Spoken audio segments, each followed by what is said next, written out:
all seen them before. Lucky in everything they do, cards, love, finding parking spaces at a crowded shopping mall. And while they may not do anything to achieve this good fortune, but B, it doesn't work that way for all of us. And so I've created this little tutorial to help you find your luck. It has worked for me, and well, now I'm certain it'll work for you. To begin with, most superstitions are based on reason and common sense, although they may not have started that way. Take, for instance, the superstition that it is unlucky to walk under a ladder. This superstition probably started, as so many superstitions do, religion. More precisely, since Jesus was taken down from the cross with a ladder, all ladders are bearers of bad luck. Well, hogwash. More likely, the mortal human beings on the ladder above us are clumsy idiots. Since we are on the subject of upward motivation, did you know that it is bad luck to pass someone on the stairs in a private house? For to do so will bring disaster to those involved.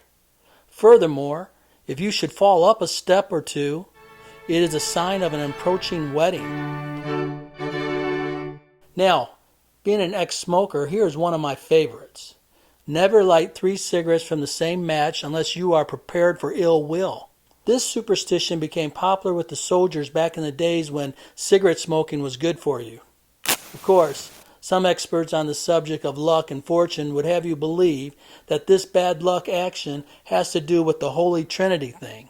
However, the probable fact is that a match lit long enough to light 3 cigarettes on a battlefield gave the enemy a visual sighting on your location. If the string holding a picture frame in place should snap, it is an omen that someone is going to die. If that picture is of you, well,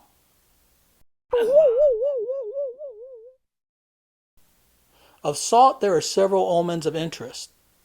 The first one being, don't salt someone else's food for them, for to do so is helping them to sorrow.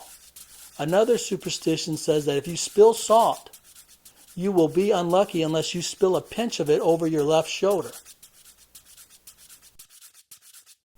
To break a mirror is known by all as a serious matter.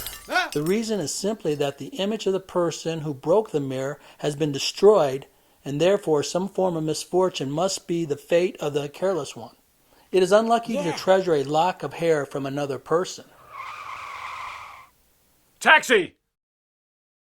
Then there is the horseshoe, probably the most known of all good luck symbols. But it is not generally known that the more nails left in the horseshoe, the better. That is, unless there are 6. So now let me ask you, do you have a talisman? You should. If you adopt a talisman and put your faith in it, you immediately prepare your mind for receiving an abundance of good fortune. Reject all talismans and reject all good fortune. In order to assist you in picking a talisman, here are a few of my favorites.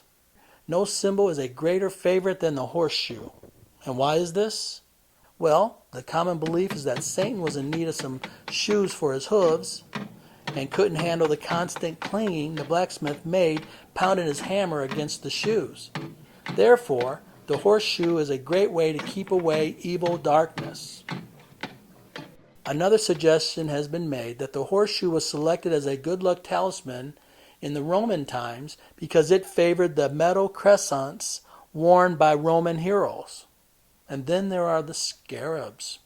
These symbols are considered very lucky or unlucky according to the deposition of the wearer. The symbol represents the scarab beetle with its wings either outspread or closed. These charms were very popular in Egypt, dating back to the times of the Bible, and some Egyptians still claim to be making them as their ancestors did. Speaking of ancient symbols, there is the tet. This symbol was shaped somewhat like a mallet and worn with the head up and has been stolen by the Jesus cross, which seems to be more of a bearer of wars than good luck. Therefore, the tet should never be mistaken for a warring Jesus cross. The arrowhead. Early Britons spent a great deal of time in taking suitable flints and shaping them into the forms of triangles to be used as weapons and tools. These flints were not only used as tools in the physical world, but worn around the neck, they proved to bring bodily protection from the usual illnesses of the day. There is still a pagan belief that by dipping an arrowhead in water, the water will be more potent than any pill manufactured by today's big pharma medicine. And now, ladies and gentlemen, may I introduce to you for the first time the caduceus. Yes, the medical symbol that has been bastardized by the medical profession, much as the winter solstice celebrations were stolen by the Christian church. In ancient times, the caduceus was worn to ensure a life free from quarrels and illness. The snakes possessed the property of healing. The pine cone preserved good health. And the wings stood for speed and progress. All items which the wearer knew came from within and not without. The eye agate. Early Eastern races thought that if the evil eye could be avoided or frightened away, all would be well. And in searching for a charm to help combat the evil eye, they found the eye agate, and this they believed would give no quarter to the evil eye.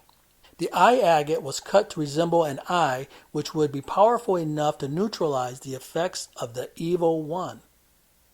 The jade axe head. Many jewelers still sell little axe heads carved out of jade. The axe head has been considered a symbol of strength and vigor, and jade has a worldwide reputation as a charm against disease and accidents, which I can personally testify to from the jade Buddhist necklace I am now wearing. Last year, I was diagnosed with high blood pressure, but since wearing my jaded Buddha, it has corrected itself, along with quitting cigarettes, meditating more, and taking medicines, all of which weren't working until I put on this jaded necklace. I'm just saying, the Seal of Solomon. This device is now regarded as a symbol of the Jewish faith, but it can be traced to several other religions, and no doubt it dates farther back than the commencement of the Jewish era. The triangle with the upward point stood for goodness. The triangle with the downward point for wickedness. As above, so below is the better understanding of this magical image.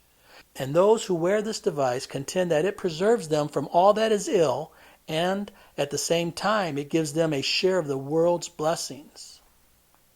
The abracadabra, yes. Those words of magic best known by Houdini were not just gibberish he made up, but a symbol of the Gnostic worship. It will be seen that the word abracadabra can be read along the upper line and also down and up the two sides.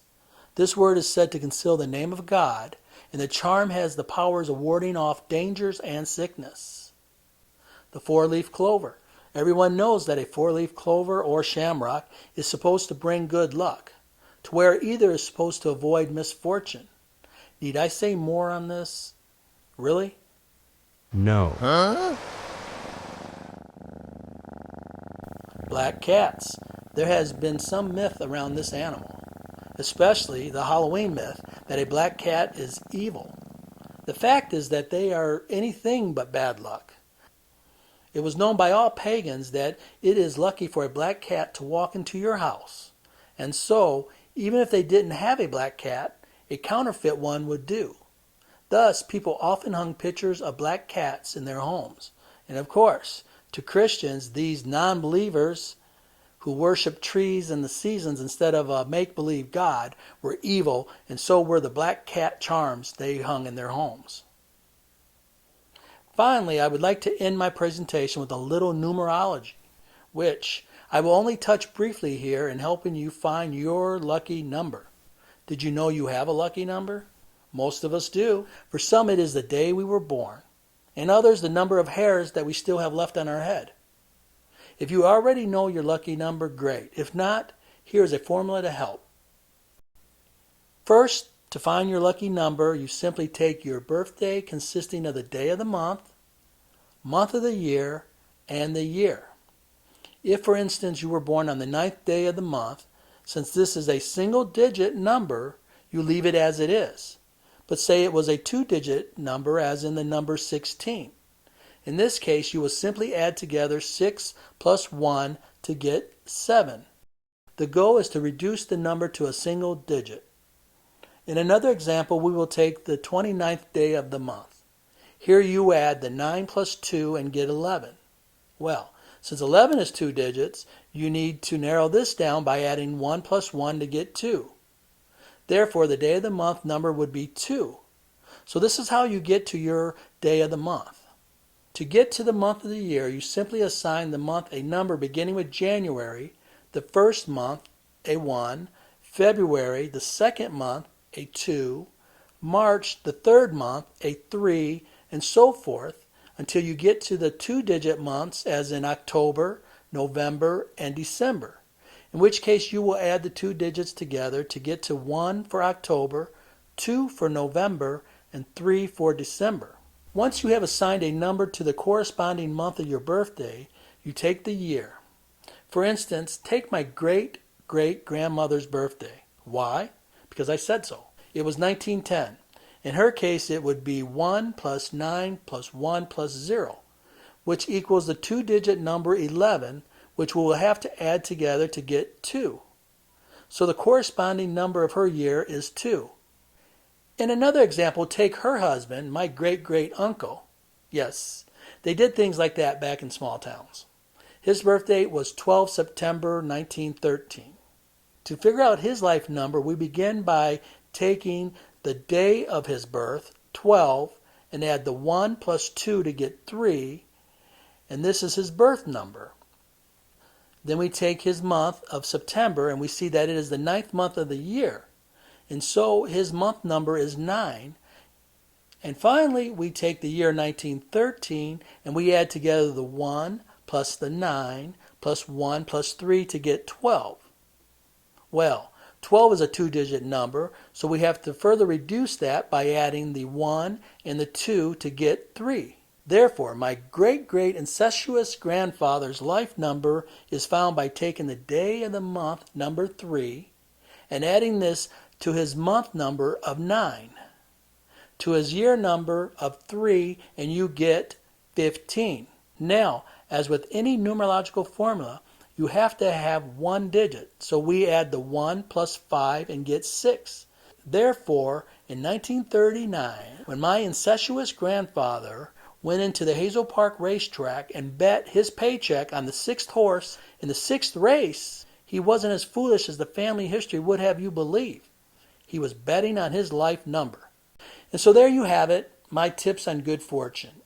Hopefully you have found something in here to help you either avoid a little misfortune or gain a great one. Just remember, in the end, where you put your thoughts, the world will follow. So choose wisely.